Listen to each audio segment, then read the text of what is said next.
Hello everyone and welcome back to my Warhammer 40k guides. I am Brady and today I will be bringing you the top 10 armies of April. If you're new around here, the way I make this list is by looking up the top 3 lists from all ITC, GT, and major events during the month of April, and whatever armies top the most get a higher spot on the list. For tiebreakers, I would see how many times each of those armies have placed top 3 overall, and if I needed another tiebreaker, it would come down to my opinion. We have a lot of changes this time around, so let's not waste any time and let's just jump right into it. Number 10, Alpha Legion. Finally, my favorite Legion to play has made it into the top 10, and to be honest, I'm kinda surprised it took this long, but nevertheless, I'm glad that they're finally here. The list that I looked at featured a few 10-man units of cultists and one 40-man blob to make use of the Wombo combo. They also used a Contemptor Dreadnought with 2 C-beam cannons and 1 unit of Obliterators. The list also featured a battalion of demons, which was Undivided Chaos with a Changecaster, a Demon Prince, some Nurglings, a Bloodletter Bomb, and a Pink Horror Bomb. The Bloodletter Bomb only uses 18 Bloodletters, but the Pink Horror Bomb had 30 models. So my guess is that the player would deep strike the Pink Horrors on turn 1 to clear away the screen, and then would charge with the Bloodletters on turn 2 after deep striking with the Banner of Blood. The Cultist Blob also clears away screens pretty easily, and I think this list could easily clear any screen currently in the game on turn 1. With the changes to Deep Strike though, this list slows down a bit because now you have to wait until turn 2 to Deep Strike all of your demons and Obliterators, and then possibly turn 3 to Deep Strike your Bloodletters. But overall, I think this list could still do well even after the changes, although I'm not 100% sure on that one. Number 9, Ultramarines. The Sons of Guilliman come in at number 9 this month. Unfortunately, the list that topped wasn't posted on Best Coast Pairings, so there isn't much I can say about it because I couldn't see it. Well, I would normally assume that Guilliman was featured in the list, but as we've been shown from the list last month, Ultramarines don't necessarily need him anymore to do well, so I can't say it with certainty. And with how diverse every Space Marine list has been, I can't really assume anything, since most of the lists that top nowadays are unique from one another, which is actually a pretty cool part about 8th edition. Other than the 7 Hive Tyrant spam and Nick Notavati's LVO Inari list, we haven't really seen much copy and paste so far. Sure, some lists have similarities, but overall, everything has its own unique little twist to it, which keeps the builds and the game interesting.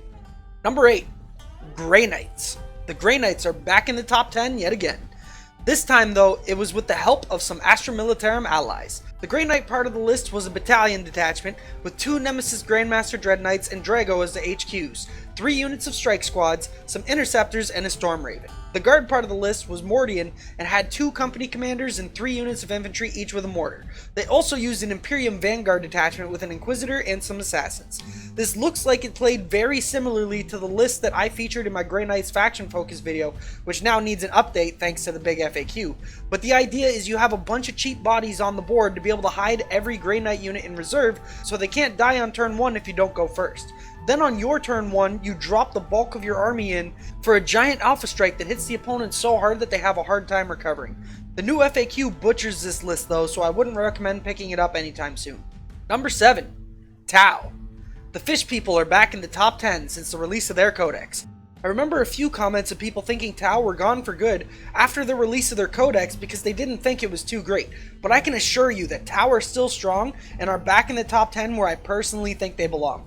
The Tau Sept that this list used was Borkan, which for those of you who don't know what that does, it gives the rapid fire and heavy weapons an extra 6-inch range, which is pretty nice. I remember debating with Steve from Mini Wargaming which Sept was the best, with Borkan being my choice and the Tau Sept being his choice, and so far it looks like I was right, unless some Tau Sept players can prove me wrong in the future. Some of the units featured in this list was a Cadre Fireblade, a commander with 4 fusion blasters, surprise surprise, 3 units of Fire Warriors, a unit of 8 shield drones, some crisis suits, some ghost kills, and 3 of the remote sensor towers. I haven't seen any of those in a long time, but hey, people are using them, so good on them. I'm glad the days of commander spam are gone, and now Tau looks like Tau again, and it was all for the greater good. See what I did there? Number 6, Inari. That's right, Inari have finally fallen from the top 2 spots that they've held for the past few months. Like I mentioned in the last video, it was only a matter of time before Vanilla Craft Worlds started to get some placings, and sure enough, I was right. If you're a Space Elf fan, then don't worry, there are some more placings for the Eldari on this list. It's just this time around it wasn't Inari getting the top spot. I don't know if these lists were made before or after the big FAQ, so I don't know if that had anything to do with the changes, but I'm glad we're starting to see some Eldari lists other than Inari topping events now. Number 5, Necrons. It's been a while since Necrons have been in the spotlight, but it looks like they have earned themselves a place on this month's top 10. There were actually two Necron lists that topped, one being a Mefrit dynasty and the other being a Sotek dynasty. The Mefrit list featured a Tesseract Vault, which seems to be all the rage right now. I've heard nothing but good things about them, and that's probably the reason why Games Workshop is sold out of them right now. And the rest of the list looks like your average run-of-the-mill Necron list with 1 unit of 20 warriors, 2 units of immortals, 1 unit of destroyers, another unit of wraiths, a cryptek, and a destroyer lord. The Sotek list was a little more spammy, with this player running 3 units of immortals and 3 units of destroyers, a couple crypteks, and some overlords. Personally, I like the Mefrit list better, but I think both of these lists are actually pretty strong. Number 4. Nergal Demons. The cheery little pus people make it into the 4th spot on this list. Nergal Demons have been the strongest type of demons for a while now, and it's mainly because of their ability Disgustingly Resilient. And that ability does exactly what it sounds like. It makes the army disgustingly resilient. Just like their human counterparts, the Death Guard, Nergal Demons are really hard to take down, and if you go against a hot rolling demon player, you might not kill very many enemy models on your turn. The army has some of the best demon units to choose from too, with Nerglings being very good at blocking out enemy deep strike or infiltrators, and with the drones hitting pretty damn hard. Personally, I wish Khorne Demons could one day be a top 10, but I don't think they ever will, so Nergal Demons will have to do for now. Now let's get into the top 3 armies of April. Number 3, Tyranids. Although they didn't drop too far, the Knids still did drop a couple spots since the last top 10 video. With the death of Hive Tyrant spam, we are actually seeing more balanced Knids lists making their way onto the top tables now.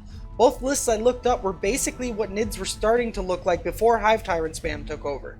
There were multiple units of Gene Stealers with Swarm Lords, so the slingshotting Gene Stealers are back. They ran some Trigons and of course a couple of Hive Tyrants, but overall, I think this list looks much better than the list we have been seeing for the past few months. Number 2, Craft Worlds. Like I said earlier, it was only a matter of time before people realized the power of Craft Worlds and started using them as vanilla Craft Worlds instead of Inari. With the changes from the big FAQ, I don't see many people going back to Inari either, unless it's their personal preference, because I think Craft Worlds and even Drukhari going forward are great armies that can be played extremely well on their own and have some of the best traits and stratagems in the game, in my opinion. There were a few different types of Craft Worlds that topped as well, with Alaytok being the number 1 used, then Samhan and Beeltan after. Sorry if I'd said any of those things wrong, I don't speak cheese. The lists were all pretty different from each other, other than the fact that Samhan used more bikes than normal, while Alaytok used more rangers than normal. And some of the lists even had Drukhari allies. Some of the units featured in every list were Farseers, Warlocks, and Spirit Seers. Overall, I'm glad Inari is finally dying. Personally, I didn't really enjoy playing against the Soul Burst mechanic, especially back when it was broken and could be used on either player's turn, and I'm glad that vanilla Craft Worlds are finally claiming their rightful spot on this list. Number 1, the best army of April goes to Astra Military. The Imperial Guard are back on top, and it's been a while since they were the best. Probably since early 8th edition if I remember correctly. This time around there were a few regiments that placed top 3, with some being Cadia and a few being Catachan and 1 being Talar. All of the lists featured a bunch of infantry, all with a mortar each, and then even more mortars on top of that in heavy weapon squads. And almost every list features some sort of allies like Blood Angels or Custodes. Personally, I think the Blood Angels go extremely well with Astra Militarum, even after the changes from the big FAQ. The guard mow down the screen and the Blood Angels charge the stuff that the screen was protecting on turn 2 or turn 3. One of the lists featured a couple of Shadow Swords, which are the really big super heavy tanks, but most of the lists just look like your stock guard list featuring a ton of infantry and mortars, and then used Blood Angels or Custodes as the anti-tank part of the list, making one of the best army combos in the game, in my opinion. So that's the top 10 armies of April. If you enjoyed the video, don't forget to like and subscribe for more Warhammer 40k content.